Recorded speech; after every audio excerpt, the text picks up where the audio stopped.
Now question number 66. In pyridine, electrophile preferably attacks at positions. We have the given structure of pyridine in which numbering is also given here, and we need to just identify those locations at which electrophile can preferably attack.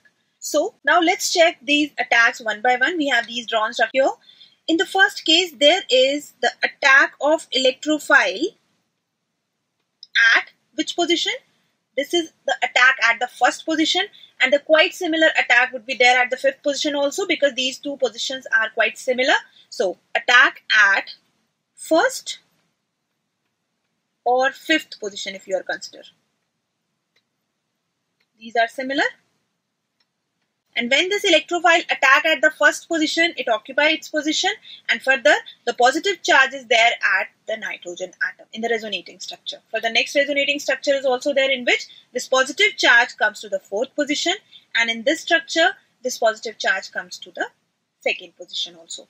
In this case we have observed the three resonating structure. Similarly, if that attack occurs at the second position or at the fourth position, because second and the fourth position are quite similar, that's why the second is the attack at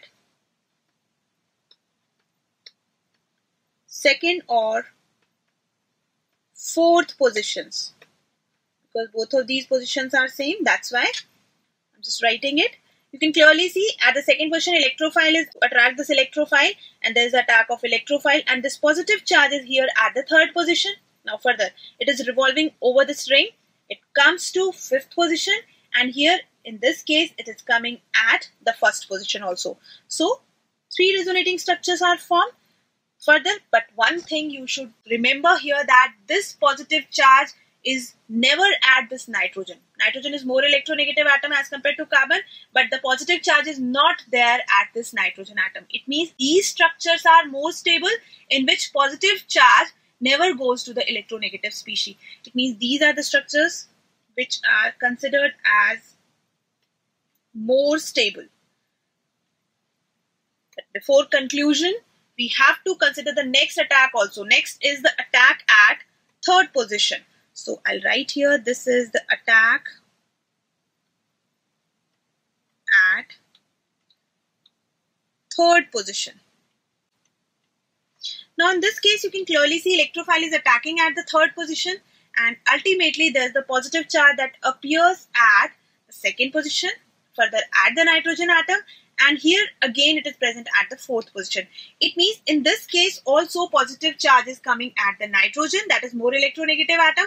That's why the positions first, third and fifth are comparatively less stable position. The positions first, fifth and third positions, these are those places where electrophile do not prefer to attack. Reason? Because they are forming less stable resonating structure, less stability was there. That is why they always prefer to attack at second and the fourth position. So on the basis of this, the correct answer becomes second and the fourth positions, and that's why the correct answer is option 2, in which these two positions are mentioned. After that, question number 67. Which of the following alkenes does not undergo rearrangement on heating with a strong acid? We know that whenever a strong acid is added to these alkene, there would be a rearrangement reaction. We need to just identify that alkene.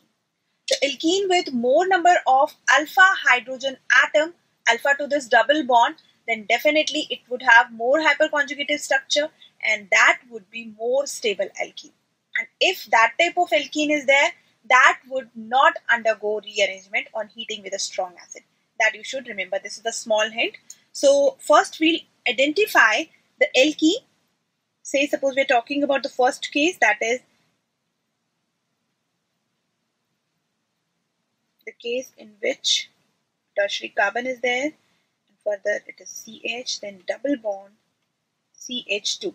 In this case, alpha to this double bond, if you look at here, alpha to this double bond, there is one carbon, and at this carbon there is no alpha hydrogen atom. It means it is considered as less stable. Next, if I talk about the second one, in the second case we have the carbon at which two methyl groups are attached in this way. Further, there is a double bond CH, CH2, CH3. Here is the double bond, and alpha to this double bond there are 2 carbon atoms here and 1 carbon atom that's present here.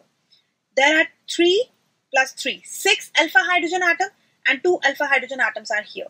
It means it has more number of alpha hydrogen atom, 8 alpha hydrogen atom total.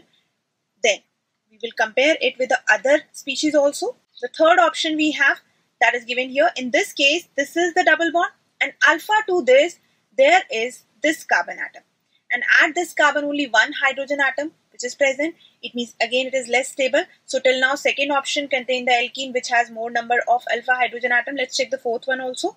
In this case there is this double bond, and alpha to this double bond this carbon atom. This carbon atom has only 1 alpha hydrogen atom. It means it is also has less number of alpha hydrogen atom. It means only the alkene that's given here as the option 2 is most stable one. Now let's understand this reaction, whether there is rearrangement or not. This can be understood by this representation.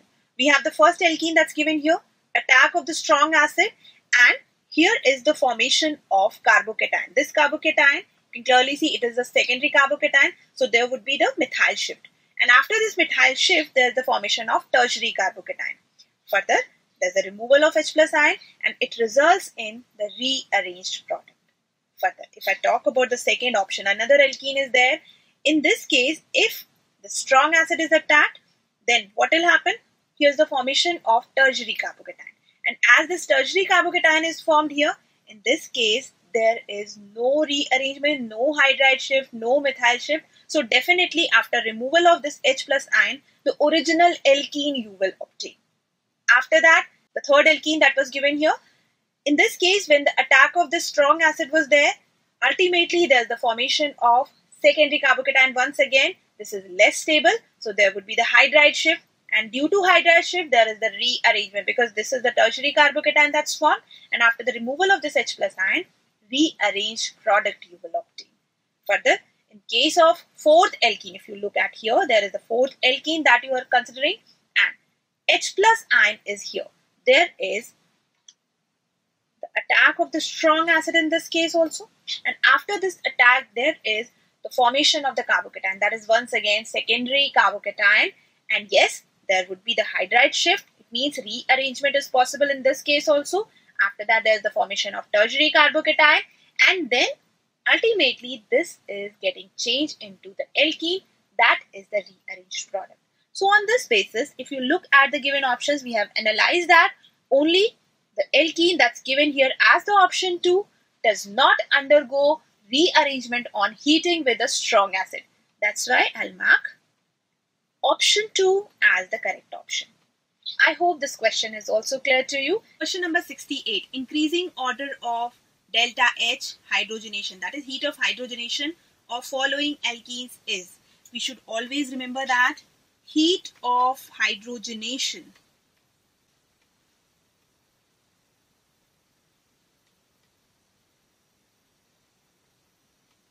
is less when alkene is more stable.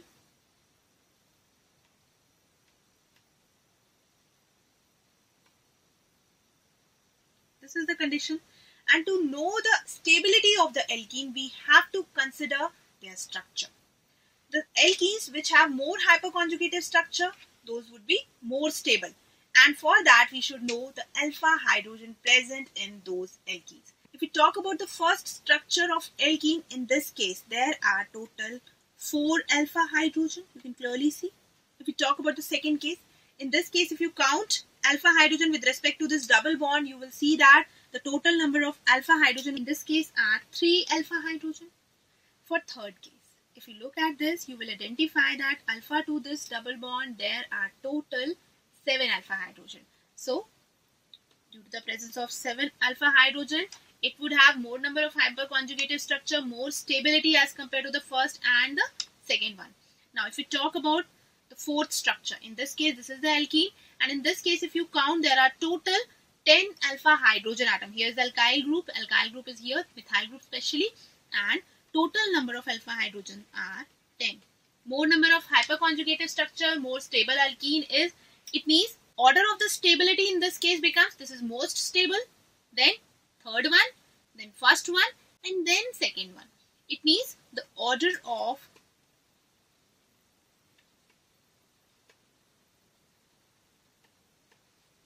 stability of alkenes is equal to, you can represent that the fourth one is most stable, then third one, after that there is first one, then is the turn for the second one. Now if it is the order of the stability, then the reverse order is there for the heat of hydrogenation. So we can write here the correct order of heat of hydrogenation would be reverse of this. What would be that order? That order would be first this fourth one with least heat of hydrogenation, then third one, after that first one, and then second one with maximum heat of hydrogenation. And on that basis, the correct increasing order I have mentioned here. Yes, this is correctly given here in option 3. So the correct answer for this particular question is option 3. I hope this question is clear to you. Let's take next question. Now question number 69. Order of stability of carbocations is, we have different carbocations given here. You can clearly see, if we talk about the first option in which the carbocation is there, that is present over this cyclohexane. It means this is cyclohexyl carbocation, and in this case this compound is non-aromatic, as well as in this case there is no conjugation. It means it has less stability. While if I talk about the second compound, in case of the second compound, you will see that it contains 4 n-pi electrons. It means it is an aromatic, it is an anti-aromatic compound.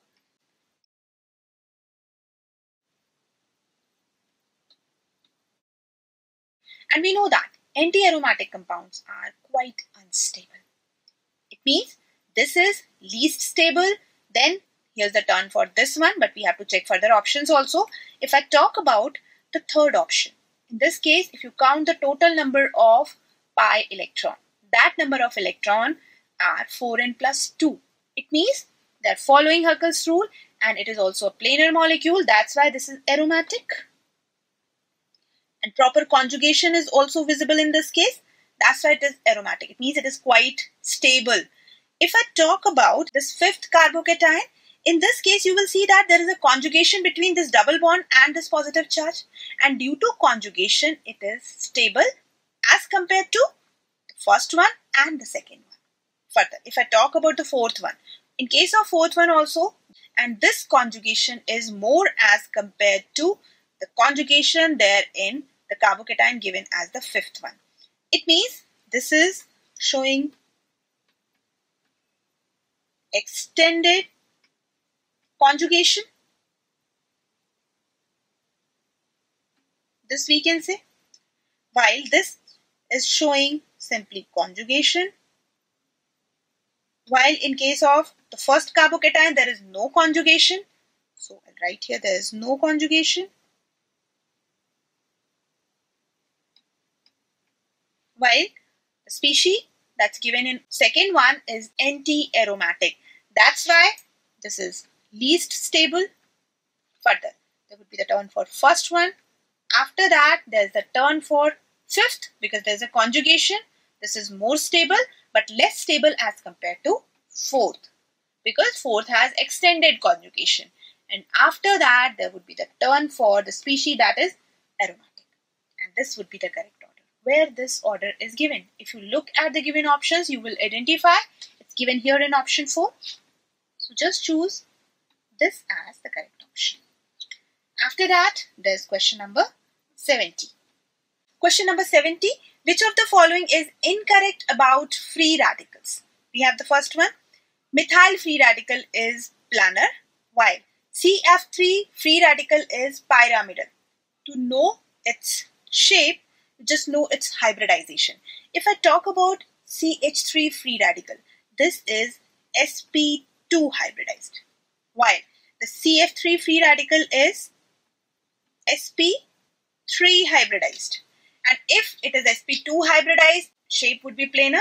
But if I talk about CF3 free radical, the shape would be tetrahedral because hybridization is sp3. That's why this statement is correct. Percentage of S character in CH bond of CH3 free radical is less than CF bond of CF3 free radical. If I talk about S character, that can be calculated with the help of hybridization once again. If I talk about this sp2 hybridization, in this case, the S character is 33.3%. And this 33.3% is there with this methyl free radical. It means it has more S character, while if I talk about the CF3 free radical, in this case hybridization is sp3, it means S character is 25%. So this statement is incorrect. After that, next one, free radicals are paramagnetic in nature. Yes, free radicals are paramagnetic due to the presence of unpaired free electron, and this statement is correct. After that, free radicals are highly reactive in nature. Yes, these are transient species and these are highly reactive. That statement is also correct. So only one incorrect statement is given here. That's given in option 2. That makes option 2 correct. After that,